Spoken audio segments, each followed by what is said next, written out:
এক বছর আগে আমি আমার স্ত্রীকে ভয় দেখাবার জন্য 2 তালাক দিয়েছিলাম। এই থেকে কি আমার তালাক হয়ে গেছে? 2 তালাক না 1 তালাক দিয়েছিলাম জানি না, যাই হোক 1 বা 2 বুটেই বোঝা যাচ্ছে। যেটাই হোক না কেন, ভয় দেখানোর জন্য তালাক দিলে তালাক হয়ে যাবে। তালাক এমন একটা জিনিস, এটা আমি তালাক দেওয়ার নিয়তে বলি নাই, তাকে ভয় দেখাইতে বলছি। এটা বললে তালাক অকার্যকর থাকবে না, তালাক ঠিকই কার্যকর হয়ে যাবে।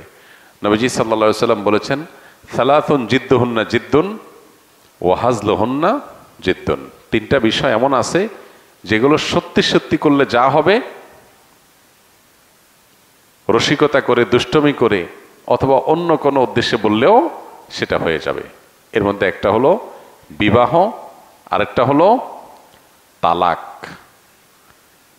এই যে বিবাহ তালাক, এগুলো কিন্তু দুষ্টমি করে বললেও হয়ে যাবে, আবার সত্যি সত্যি বললেও হয়ে যাবে। এখন আপনি ভয় দেখানোর জন্য যদি বলেন যে তোমাকে তালাক দিলাম, তাহলে তালাক হয়ে যাবে। ভয় দেখানোর জন্য জিনিস খুঁজে পান না, তালাক দিবেন।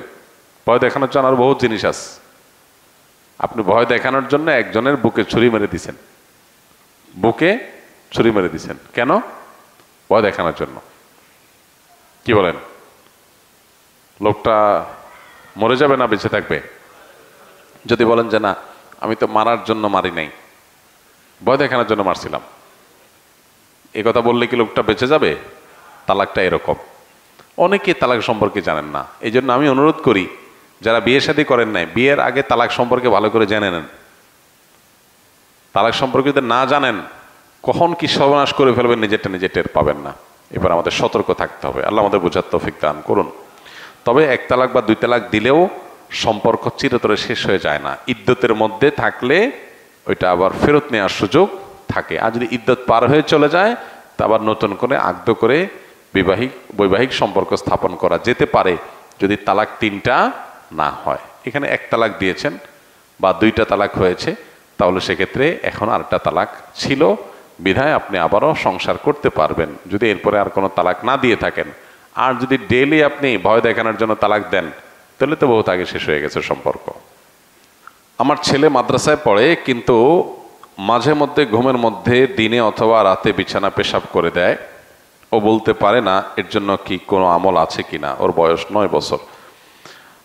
ভাই, প্রথমত